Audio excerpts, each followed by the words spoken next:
अलीगढ़ जिले में बकरा बकरियों की संख्या कम होने की वजह तलाशेंगे एएमयू के प्रोफेसर निजामुद्दीन खान। जिले में बकरे बकरियों की तादाद में भारी गिरावट आई है। एक पशु गणना से दूसरी पशु गणना में करीब जिले में 36,000 बकरे बकरियां कम पाए गए।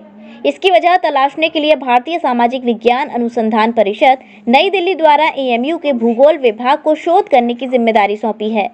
अलीगढ़ भूगोल विभाग को 2 वर्ष के अंदर अपनी शोध रिपोर्ट सामाजिक विज्ञान अनुसंधान विभाग नई दिल्ली को रिपोर्ट सौंपनी है।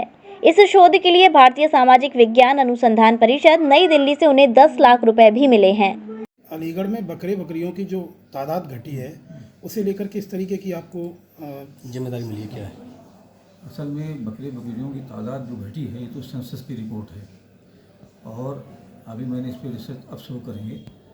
और घटने की वजह यह है क्योंकि बकरियों की बहुत डिमांड मार्केट में हो गई है और ख़ास तौर से जब से बीफ का बैन हुआ है तो अब मटन ही गोश्त एक सहारा है और ये गोश्त जो है सब मज़हब के लिए कबूल है।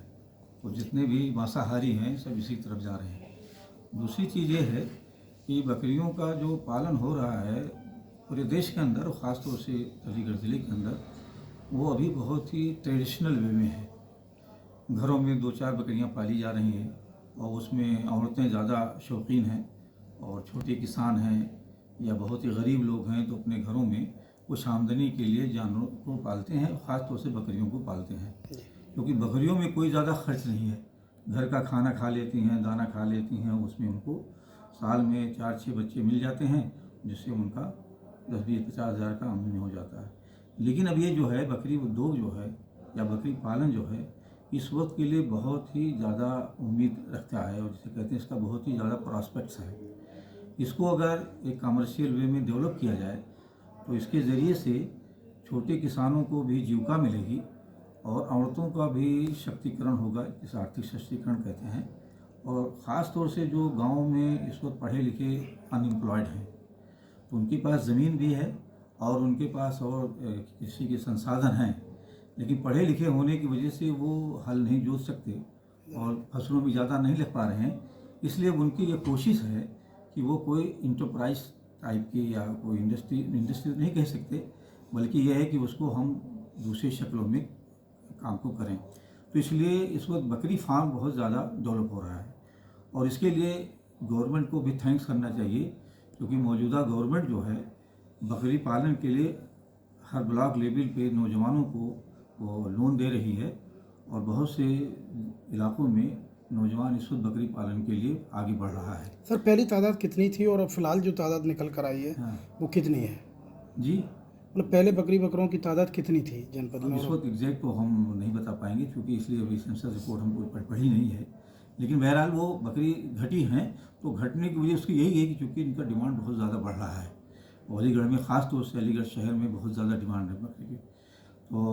तो इसलिए इस पर अब इसी बात की रिसर्च करनी है कि ये घटी क्यों है और दूसरी चीज़ें ये हैं कि इनको किस तरीके से डेवलप किया जाए कि हर घर घर में बकरी का पालन शुरू हो जाए। और अभी तक ये बकरी पालन को ख़ास तौर से हर इलाकों में इसको एक धार्मिक उस पर सोचा जाता था कि बकरी मुसलमानों की है और बकरी ये गरीबों की हैं, बकरी फलां की हैं।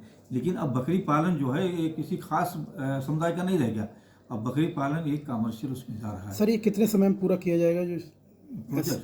हम अपने प्रोजेक्ट को 2 साल में पूरा करेंगे। अच्छा, इस शोध के लिए कुछ रकम भी धनराशि भी?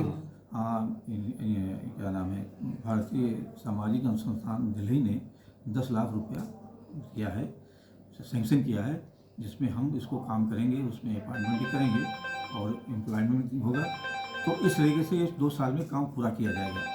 अगर बकरी पालन सही डेवलप हो गया, अगर हो रहा है, उम्मीद है हो ही आएगा, तो उसके ज़रिए से ये होगा, एक तो पावर्टी एलिवेशन प्रोग्राम जो है वो मजबूत होगा और गाँवों में रोज़गार बढ़ेगा और छोटे किसानों की आमदनी बढ़ेगी और इसके अलावा जो यूथ अनएम्प्लॉयड यूथ हैं गाँव में उनके लिए भी रोज़गार बढ़ता है। और जो गवर्नमेंट का एक जो नारा है कि स्वावलंबी बनाना, आत्मनिर्भर, इससे भी बहुत ज़्यादा इसमें ताकत मिलेगी। तो ये और इसको ऐसा है कि कोशिश की जा रही है कि एक इंटीग्रेटेड प्रोग्राम डेवलप किया जाए, जैसे खेती कर रहे हैं फसलों के साथ बकरी पालन शुरू हो जाए, उसके साथ दुग्ध उद्योग भी लग जाए, क्या नाम है, भैंस पालन हो जाए और बहुत लोग जो इसके साथ क्या नाम मछली पालन भी करते हैं। तो एक integrated agriculture live stock system develop हो, जिसमें इधर का खर्चा उधर हो जाए, उधर का खर्चा इधर हो जाए, किसानों की लागत कम हो जाए और किसानों की आमदनी बढ़ जाए। तो इससे जो है बहुत ज़्यादा देश के अंदर जो परेशानी किसानों की है उसको हल किया जा सकता है। किसानों की फसलों की या किसानों की पोल्ट्री की सबसे समस्या जो मार्केटिंग है, और ख़ासतौर से बकरी पालन के लिए इसकी मार्केटिंग बहुत इस वक्त जो है बहुत ही ज़्यादा अच्छी है, पूरी यानी डिमांड से कम इस वक्त अवेलेबिलिटी है। तो इसलिए जहाँ पे अगर इसको डेवलप कर दिया जाए, 2-4 साल के अंदर एकदम फार्म डेवलप हो जाता है, तो इसके ज़रिए से लाखों की आमदनी बढ़ जाएगी एकदम, क्योंकि हर बकरी जो कम से कम 10,000 की बिक रही है, तो इस तरीके से अगर साल में 100 बकरी उसने पाल दिया तो इसके बाद करोड़ों लाखों का मामला हो जाएगा। तो इसलिए किसानों की आमदनी के लिए सबसे बेहतरीन है, और इसके ज़रिए से आपका सस्टेनेबल एग्रीकल्चर भी डेवलप होगा, और इसके ज़रिए से आत्मनिर्भर डेवलपमेंट होगा, महिला सशक्तिकरण होगा और युवाओं के लिए रोजगार होगा। श्री राधिका स्वीट्स प्रस्तुत करते हैं अपने प्रतिष्ठित मिष्ठान के 5 अलग अलग प्रतिष्ठान, जिनमें मिलती है गुणवत्तापूर्ण शुद्ध देसी घी से निर्मित मिठाइयाँ और मिलता है शुद्धता का विश्वास। तो आइए राधिका स्वीट्स पर और लीजिए शुद्ध देसी घी से निर्मित मिठाइयाँ। हमारे प्रमुख प्रतिष्ठान है राधिका स्वीट्स, माँ वैष्णो देवी मंदिर के समीप छठी कला, राधिका स्वीट्स रेलवे पुल के पास कोसी कला, राधिका स्वीट्स मंडी समिति के सामने सौंख रोड मथुरा, राधिका स्वीट्स धौली प्याऊ मथुरा और राधिका स्वीट्स श्री कृष्ण जन्म स्थान के पास पोथरा कुंड मथुरा।